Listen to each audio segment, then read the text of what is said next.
9월 모의고사 문제풀이입니다. 1번부터 차례대로 풀도록 하겠습니다. 자, 그림은 주요 동물군의 생존 시기를 나타내는 것이다. A, B, C는 어류, 파충류, 포유류를 순서 없이 나타낸 것이다. 자, 생각해보세요. 어류, 파충류, 포유류 중에 어떤 게 먼저 나왔을 것 같아요? 고생대 당시에 오존층이 없었을 때 아무래도 바다에 살았어야겠죠. 그래서 어류가 제일 먼저 나왔을 겁니다. 그 다음 파충류랑 포유류 중에 어떤 게 나왔는지 고민해보세요 한번. 중생대 때에 공룡들이 막 기어다녔죠. 공룡들, 파충류가 나오고, 그다음 신생대, 포유류가 나왔을 겁니다. 그래서 A는 어류일 거고, B는 파충류일 거고요. C는 포유류일 겁니다. 문제 들어가겠습니다. A는 어류이다. 맞죠? C는 신생대에 번성하였다. 신생대에 번성하였죠. 털코끼리, 매머드라든지 인간도 포유류입니다. 신생대에 번성하고 있고요. 다음 B가 최초로 출현한 시기와 C가 최초로 출현한 시기 사이에 히말라야 산맥이 형성되었다. 히말라야 산맥 언제 형성되었는지 기억하셔야 됩니다. 약 3천만 년 전에 형성이 되었고요. 약 3천만 년 전이면 언제냐? 여기입니다. 여기. 신생대가 시작되고 난 다음에 히말라야 산맥이 형성되었습니다. 정답은 기억 니은입니다. 그리고 여러분들이 기억하셔야 될 그래프가 있습니다. 잠시만요. 자, 지질시대의 환경과 생물의 변화 그래프인데요. 이거 고체지구 학습지 마지막 쪽 6쪽에 있습니다. 여기 있는 내용이 좀 많아 보일지 모르겠는데 여기 있는 것들은 기본적으로 기억해 주시면 좋습니다. 그리고 제가 밑줄 쳐놓은 부분이나 필기해 놓은 부분은 반드시 기억해야 되는 부분이니까 꼭 기억해 주시고요. 화면 정지하고 천천히 읽어보시는 걸 추천을 드립니다. 다음은 우주 구성 요소에 대하여 학생 ABC가 나눈 대화이다. 기억과 니은은 각각 암흑물질과 암흑에너지 중 하나이다. 여러분 제가 그 문제 풀기 전에 잠깐 멈출 때가 있는데 그때 화면을 정지하고서 여러분들이 문제를 한번 풀어보세요. 그게 훨씬 더 도움이 될 겁니다. 여러분들이 문제 풀어보시고 그 다음에 제 풀이랑 아니면은 뭐 질문할 거리가 있으면은 뭐 댓글로 남겨주셔도 되고 뭐 메시지를 보내셔도 되고요. 학교에 나오셔서 하셔도 좋습니다. 문제 보겠습니다. 질량을 갖고 있으나 빛으로 관측되지 않는다. 자, 암흑물질과 암흑에너지의 가장 큰 공통점이 뭐냐면요. 관측이 불가능해요. 왜냐? 우리가 천문학을 연구할 때 빛을 통해서 연구한다 했잖아요. 빛의 색깔이 어떤지, 분광, 빛의 밝기가 강한지 약한지, 측광, 그 두 가지 방법으로 한다 그랬습니다. 근데 이 암흑물질과 암흑에너지는요, 빛과 상호작용하지 않습니다. 그러니까 우리가 천문학을 연구하는 방법이 오로지 빛인데 이 천문학을 연구하는 방법으로는 관측이 불가능하다는 뜻입니다. 뭔지 모르겠어. 근데 뭔지 모르겠는데 뭔가 존재는 해. 뭐 존재하긴 해. 그래서 이름을 암흑물질, 암흑에너지라고 했습니다. 암흑물질은 빛과 상호작용하진 않지만 질량을 갖고 있는 물질입니다. 질량을 갖고 있으나 빛으로 관측되지 않은 암흑물질이죠. 그럼 청력으로 작용한다. 빛과 상호작용하진 않지만 우주를 가속시키는 에너지가 존재합니다. 이게 바로 암흑에너지입니다. 우주를 가속 팽창시키죠. 자, 기억과 니은 알았으니까 들어가 보도록 하겠습니다. 기억은 암흑물질 맞고요. 동그라미 니은으로 초신성 1A형 관측 결과를 설명할 수 있어. 맞죠? 자, 초신성 1A형. 이 초신성은요, 밝기가 항상 일정합니다. 그래서 어디서 터지든지 밝기가 늘 일정하니까 얘가 멀리서 터지면은 이만큼 어두워졌겠구나 라는 사실을 알 수가 있어요. 근데 실제로 관측을 해보니까요, 우리가 예상했던 그 밝기 감소량보다 훨씬 더 많이 밝기가 어둡게 관측이 됐습니다. 자, 우리가 예상하던 것보다 더 어둡게 관측했대요. 이게 무슨 의미냐? 훨씬 더 멀리 있다. 훨씬 더 멀리 있다는 뜻입니다. 우주의 팽창 속도가 지금 우리가 예상했던 것보다 더 빠르게 멀어지고 있다는 뜻이 되겠습니다. 그러면은 이 현상을 설명하기 위해서 새로 도입한 개념이 있죠? 이게 바로 암흑에너지입니다. 현재 우주를 구성하는 비율은 기억이 니은보다 커. 암흑물질이 암흑에너지보다 커? 아니죠? 현재 우주를 구성하는 물질 비율은 암흑물질이 한 26% 정도 되고요. 암흑에너지가 한 68% 정도 됩니다.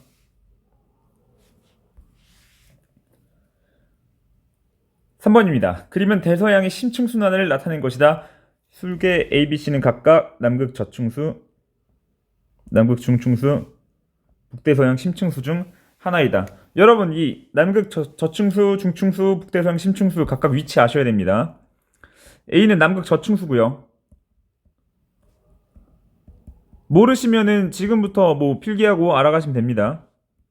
대신 시험 보기 전에는 반드시 알고 계셔야 될 부분입니다. 북대서양 심층수, 남극 중층수. A는 남극 저층수이다. 맞죠? 밀도는 C가 A보다 크다. 자, 밀도가 크면 위로 가야 됩니까? 아래로 가야 됩니까? 자, 보세요.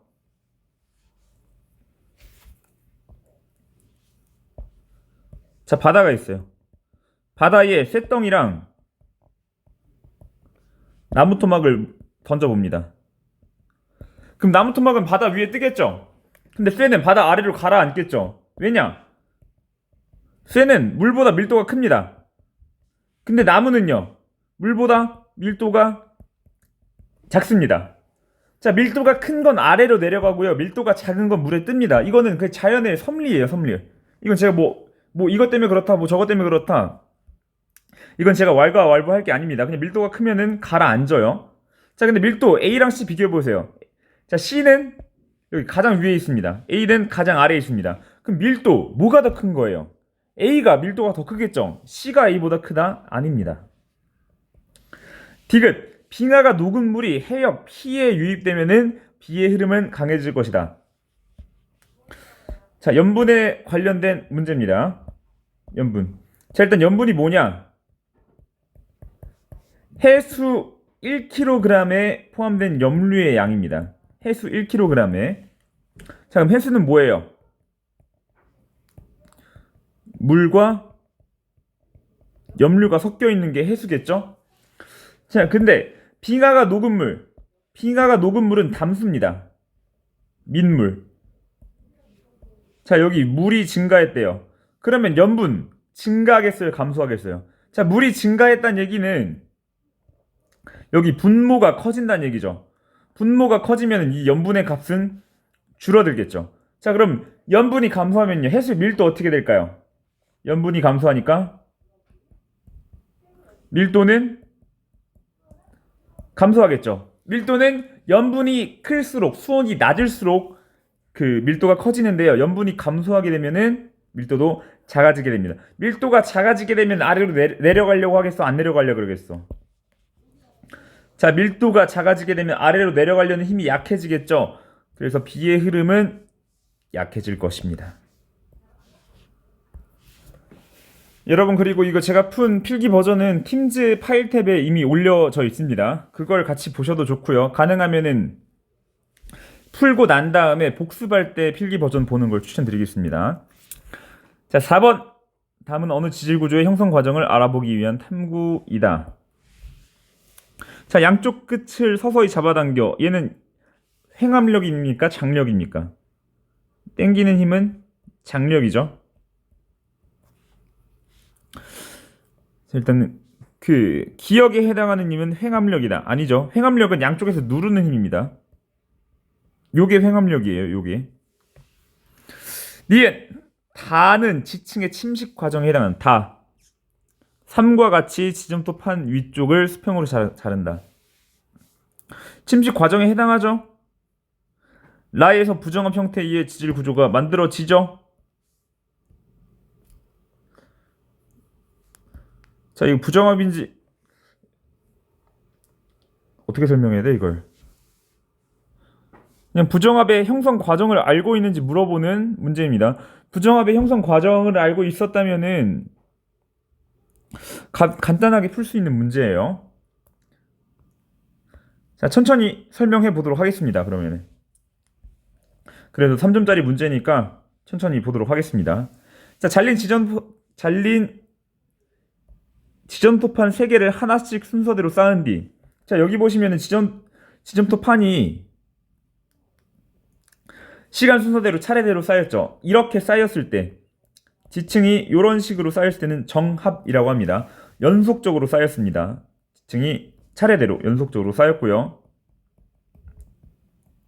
퇴적이 되었고, 그 다음에 지점토판 칼로 자르고 양쪽 끝을 서서히 잡아당겼죠.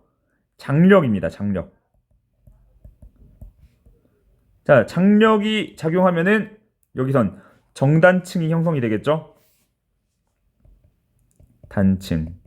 그다음 장력이니까 정단층이 형성이 되었습니다. 그 다음 3과 같이 지점토 칼로 지점토판을 위쪽을 수평으로 자른다. 자, 그럼 수평하게 잘렸죠. 얘는 침식 단계입니다. 침식. 그 다음에 잘림 지점토판 위에 4와 같이 새로운 지점토판을 수평이 되도록 쌓는다. 자, 근데 여기 보세요.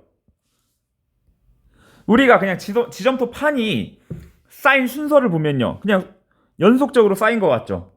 그런데 여기 아래쪽에 제가 빨갛게 칠한 지점토판이 쌓이고 난 다음에 여기 민트색으로 칠한 지점토판이 쌓일 때까지 이 시간이 연속적이었습니까?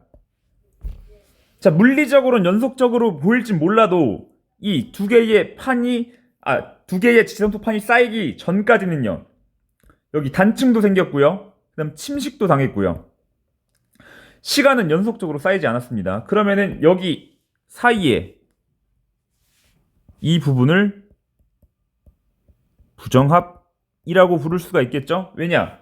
연속적으로 쌓이지 않고 시간적인 갭이 존재하니까요. 자, 부정합이 형성되는 과정입니다.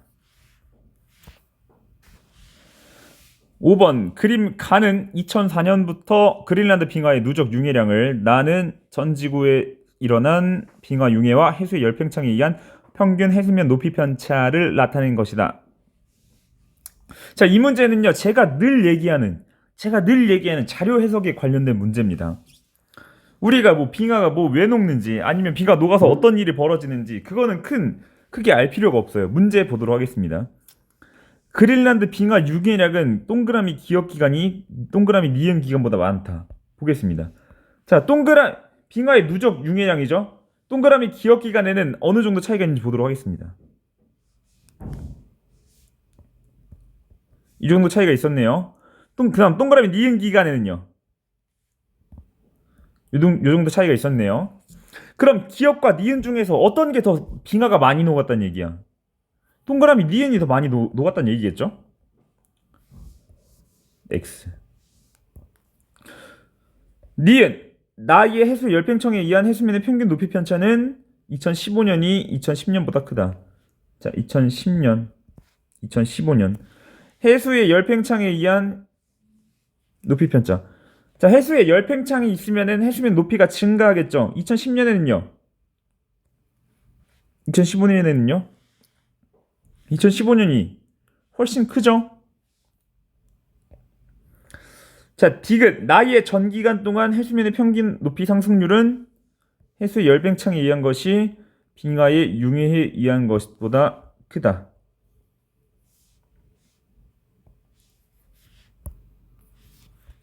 나 그래프 보세요. 나 높이 편차, 평균 해수면 높이 편차입니다. 자, 이 기간 동안에 빙하 융해에 의해서는 해수면 높이 편차가 한 0에서 2까지 쭉쭉 증가했습니다. 근데 해수 열팽창에 의한 거는요, 0 언저리에서 놀고 있죠. 그러면은 이 해수면 높이 편차의 높이가 상승한 이유는 빙하 융해에 의한 것, 해수의 열팽창에 의한 것, 어떤 게 더 크다는 얘기입니까? 빙하 융해에 의한 게 더 크다는 얘기죠. 우리가 뭐 해수의 열팽창이 얼마나 영향이 크고 빙하의 열팽창이 뭐 크고 우리가 항상 다 외우고 다닐 수가 없어요. 근데 이 문제에서 준 자료만 잘 해석해도 이 5번 문제는 그냥 꽁으로 먹을 수 있는 겁니다. 제가 늘 얘기하는 그래프 보는 문제입니다. 다음 6번입니다. 표는 서로 다른 외계 행성계에 속한 행성 가와 나에 대한 물리량을 나타낸 것이고요. 가와 나는 생명 가능지대에 위치하고 각각 중심별은 주계열성이다. 자, 여기 중심별은 주계열성이다. 요런 포인트를 준 게 왜 그러냐면요, 그 별의 물리량을 하나만 주겠다는 얘기입니다. 만약에 반지름을 줬다 그러면 반지름이 크면은 표면 온도도 높다, 이렇게 연관 지어서 생각할 수 있어야 된다는 얘기입니다. 자, 그럼 주기혈성에 대한 얘기 잠깐 해보도록 할게요. 주기혈성이 만약에 반지름이 크면은 표면 온도도 높다는 얘기고요. 그다음 질량도 크다는 얘기고요. 그다음 뭐 중심부의 온도도 높다는 얘기고요. 대신 뭐 다 비례하지만 표면 온도가 높다면은 그 수명은 작습니다. 요런 그냥 주기혈성의 특성들 한번 기억해 주세요.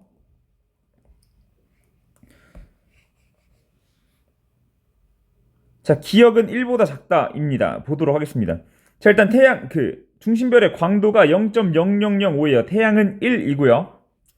근데 가와 나는 생명 가능지대에 위치한다고 했잖아요. 그러면은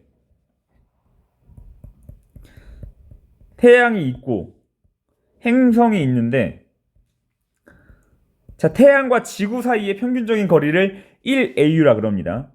근데 어떤 이유에서인지 이 중심별의 광도가 작아졌어요. 난로의 출력이 떨어졌습니다. 난로의 출력이 떨어지면요, 따뜻해지려면 가까이 가야겠죠.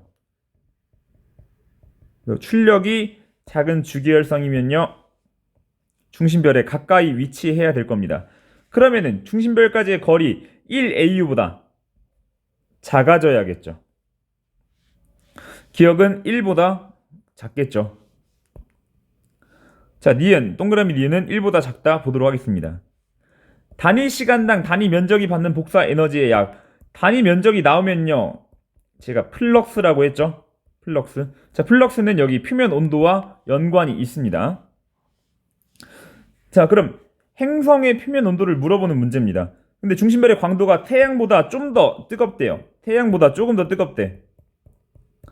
근데 거리는 1AU래요. 지구랑 태양 사이의 거리랑 가깝대.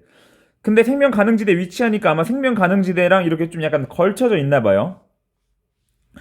그러면은 단위 시간당 단위 면적이 받는 복사 에너지의 양은 지구 1보다는 많겠죠.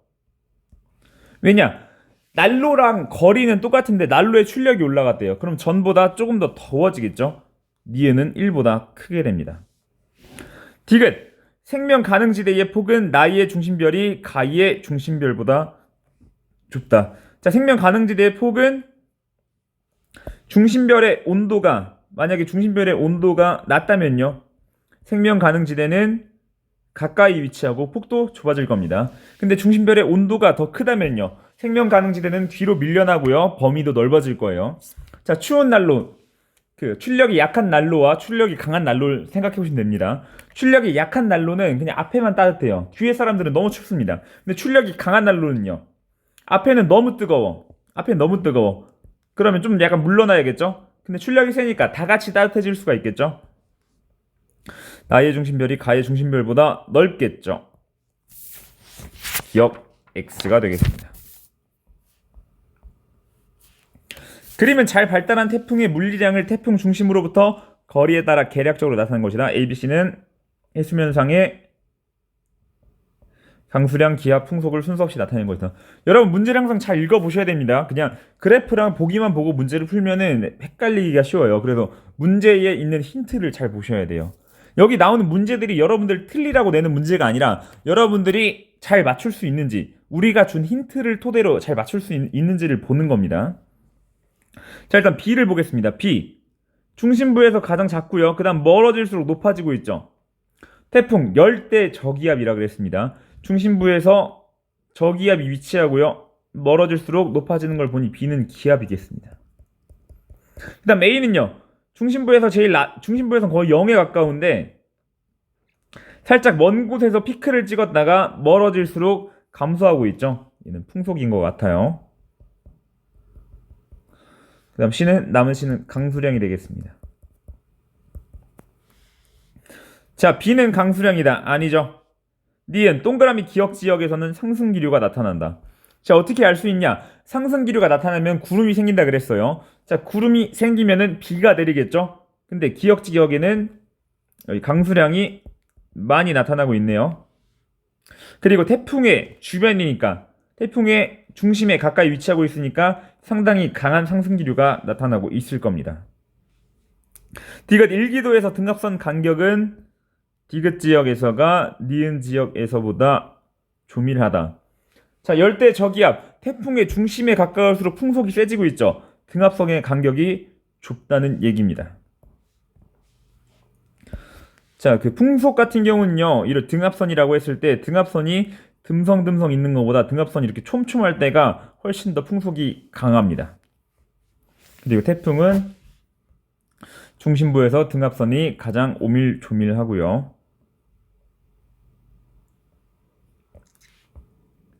8번 그림 가와 나는 남아메리카와 아프리카 주변에서 발생한 지진의 진앙 분포를 나타낸 것이다. 여러분 그 교과서 17페이지나 19페이지에 그 전 세계에 있는 대표적인 뭐 지질 포인트들이 있습니다. 뭐 대륙판이 멀어지는 게 나타나는 거는 뭐 아이슬란드라든지 아니면은 동아프리카 열국대가 있고요. 아니면은 뭐 해양판과 해양판이 멀어지는 포인트는 대서양 중앙해령, 그 다음에 동태평양 해령 같은 게 있고, 대륙판과 해양판이 만나는 경우는 그 일본이나 아니면 안데스 산맥, 이런 대표적인 예시들이 있습니다. 그런 예시들을 다 알고 계셔야 됩니다. 왜냐, 문제에 뭐가 나올지 몰라요. 자기가 1등급 만점을 노린다 하시면은 그 전 세계에 있는 주요 지질 포인트들을 다 알고 계셔야 되겠습니다. 자, 여기는 동태평양 해령이고요. 여기는 안데스 산맥이 위치하고 있는 곳이고요. 여기는 동아프리카 열곡대고요. 여기는 대서양 중앙해령이 되겠습니다. 자, 사실 이 지명을 몰라도 상관은 없어요. 왜냐, 문제에 다른 힌트들이 다 들어가 있습니다. 자, 그 힌트들을 하나하나 찾아보도록 하겠습니다. 자, 일단은 그 지진과 진앙의 분포를 나타낸 겁니다. 그 진원의 깊이. 여기 보시면은 이 부분은 천발 지진만 발생하고 있죠. 여기 역시도 천발 지진. 여기 역시도 천발 지진만 발생하고 있습니다. 근데 여기 보시면요, 신발 지진도 발생을 하고 있죠. 아, 여기는 해양판이 섭입을 하고 있구나 라는 사실을 알 수가 있습니다. 기억의 하부에는 침강하는 해양판이 잡아당기는 힘이 작용하고 있겠죠. 자, 저렇게 깊은 곳에서 지진이 발생할 수 있는 이유는 해양판이 이렇게 쭉쭉 들어가면서 아래쪽도 긁고 있기 때문입니다. 그래서 진원의 깊이가 천발지진, 중발지진, 신발지진 순으로 깊어지죠. 여기도 천발지진, 중발지진, 신발지진 순으로 깊어지고 있는 걸 볼 수가 있습니다. 니은, 동그라미 니은 하부에는 외핵과 멘틀의 경계부에서 상승하는 플룸이 있죠. 자, 플룸의 상승률 대표적인 곳 뭐 하와이 열점이라든지 동아프리카 열곡대 등이 있었습니다. 진원의 평균 깊이는 동그라미 기억이 동그라미 니은보다 깊다.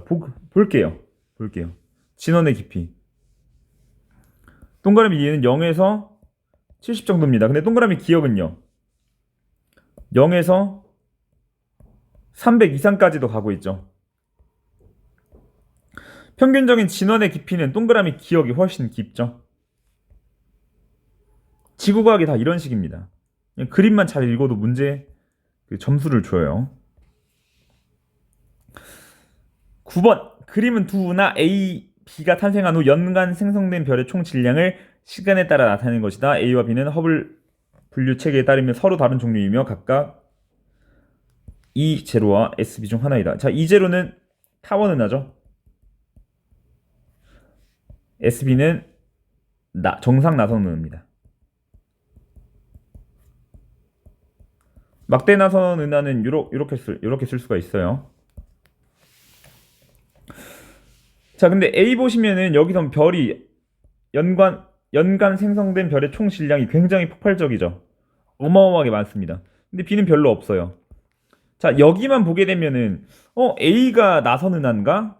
라고 생각을 할 수가 있는데 시간이 지남에 따라 보세요. 나중에는요, B는 별이 꾸준히 형성되는데 반해서 A는 별에 새로 형성된 별이 아예 없다시피 하죠. 자, 별이 가장 활발하게 형성되는 은하 불규칙 은하였고요. 별이 가장 형성되지 않는 은하는 타원 은하였습니다. 그래서 A가 타원 은하구나. B는 그래도 별이 한번 쭉 많이 생성된 다음에 그래도 일정하게 별이 생성되는 걸 보니 정상 나선 은하구나 라는 사실을 알 수가 있습니다. 문제 보도록 하겠습니다. B는 나선파를 가지고 있죠. 자, T1일 때, 여기 T1일 때 연간 생성된 별의 총 질량은 A가 B보다 크죠? 그래프 읽을 수 있냐 물어보는 거예요. 자, T2일 때 별의 평균 표면 온도는 B가 A보다 높다. 자, T2일 때 B가 A보다 높다입니다. 보겠습니다. 여기 보시면은 A에서는 새로 형성된 별이 없죠. 근데 B에서는 별이 조금씩이라도 형성이 되고 있죠. HR도 보겠습니다. 자, 이제 선 3개만 그래도 HR동에 바로 감이 오셔야 됩니다. 자, 여기는 거성이고요. 여기는 주계열성입니다. A, 타원 은하에서는 별이 새로 생성되지 않으니까 주계열성이 있다 거성으로 웬만해서 다 진화했을 거예요. 거성의 평균 표면 온도는 이 정도고요. 자, B에서는 별들이 계속 새로 형성되고 있으니까 그래 나선팔에 존재하는 별들은 주계열성에 위치하고 있을 겁니다. 자, 여기에 평균 온도는 여기입니다. 자, 표면 온도는 여기 왼쪽으로 갈수록 높아지고 있죠. 그러면 HR도에서 표면 온도는 왼쪽으로 갈수록 높아집니다. 그럼 주계열성의 표면 온도가 거성의 표면 온도보다 평균적으로는 더 높게 됩니다. 그럼 T2일 때 별의 평균 표면 온도는 B가 A보다 높겠죠. 자, 10번.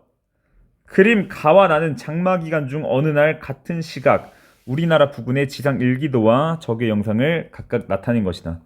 이 자료에 대한 설명으로 옳은 것만을 보기에서 있는 대로 고른 것은? 자, 무슨 영상인지 확인도 해야겠죠? 적의 영상이라고 합니다. 자, 가시 영상은요 두께를 알 수가 있고요. 적의 영상은 구름의 고도를 알 수가 있습니다. 하얘하면 하얄수록 더 높은 고도에 위치한 겁니다. 자, 디귿 먼저 볼게요. 구름 최상부의 온도는 영역 A가 B보다 높다.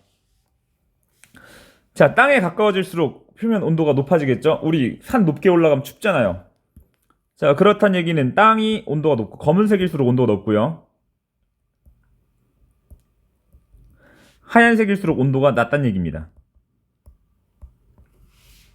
자, 온도가 낮으니까 얘는 구름의 고도가 굉장히 높구나 라는 사실을 알 수가 있겠죠. 최상부의 온도는 A가 B보다 높게 되겠습니다. A는 약간 회색이니까 온도 한 중간쯤 되는 것 같아요. 기역. 북태평양 고기압은 고온 다습한 공기를 우리나라로 공급하죠. 우리나라 주변 기란에 대한 질문이었습니다. 이것도 역시 학습지 1쪽에 설명이 되어 있어요. 니은 125, 동경 125도에서는 장마전선은 A와 B 사이 위치한다. 자, 여기서 동경 125도. 자, 여기 보시면요 35도 약 동경 125도에서는 여기 북위 35도쯤에 구름들이 위치하고 있습니다. 자, 장마전선이래요. 장마전선은 정체전선이죠. 정체전선은 위에서 내려오는 오호츠크의 기단에 한랭, 다습한 공기와 남쪽에서 북쪽으로 올라가는 북태평양 고기압에 고온 다습한 공기가 만나서 형성이 됩니다. 자, 얘를 옆에서 보게 되면은 이런 식으로 되게 될 거예요. 여기 차가운 공기, 여기 따뜻한 공기. 자, 그리고 또 공기가 상승하면서 구름이 생긴다 그랬죠. 차가운 공기가 따뜻한 공기를 아래로 파고들고 있습니다. 그러면 전선이 여기 위치하게 될 거고요. 구름은 어디 생기겠습니까? 구름은 한랭전선 후면에 여기 뒤쪽에 생기게 되겠죠. 그렇다면 장마전선은 어디 위치하겠어요? A와 B 사이가 아니라 아래쪽에 여기 동경 125도에서는 북위 30도 부근 요 언저리쯤에 형성이 되어 있겠네요. 니에는 틀렸습니다. 오늘 수업은 여기까지 하도록 하겠습니다. 다음 시간에는 11번부터 20번까지 풀이를 하도록 하겠습니다.